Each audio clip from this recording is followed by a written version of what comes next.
Stephen, Teresa, how many times have any of us seen a packed train approach the platform and you decide to wait for the next one in the hopes that it is less crowded? That is exactly what Kenneth Foote Smith did. But that second train, what was supposed to be an easy end train to work, turned into an ordeal that he says gave him the worst feeling of his entire life.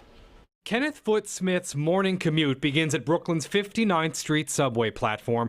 But before it had even reached the next stop, I hear this loud bang, almost like glass shattering, but all I know is that it wasn't a normal subway noise. The train keeps moving, and then everyone on my train car runs towards the front, like whole mass herd runs towards the front. That's because he could see through the train's connector doors that the car behind his was filling up with smoke. Thick white smoke, so it's not gun smoke. I knew immediately. I'm like, that's not a gun going off in there. Presumably, that was a smoke bomb thrown from a canister, and the train then came to a stop mid-tunnel. And then we hear pop, pop, pop, pop, 3 or 4 quick pops back to back. Gunshots.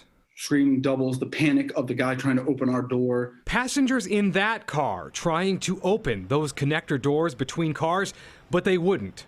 He remembers seeing those desperate to move to his car. And the 4 or 5 faces squished against the door behind him, banging as smoke is filling up behind them. It's getting harder to see them, and there's nothing I can do. That was maybe the worst feeling of my entire life, was helpless. People were panicked. And that man's face, I guarantee, I think I've closed my eyes a few times already today. I see his face still. And it's that traumatic. Video posted to social media captures the moment the train finally pulled into the 36th Street station when the doors open. I saw the people bloodied, dragging themselves out, stumbling over each other. I saw people who were already injured get pushed over and lose crutches.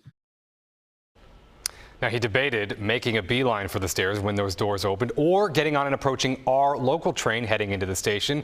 The conductor on that train yelled to everyone in there to get on, and that is exactly what he did. And then Kenneth Foote Smith continued on his morning commute, still making it in to his Manhattan office.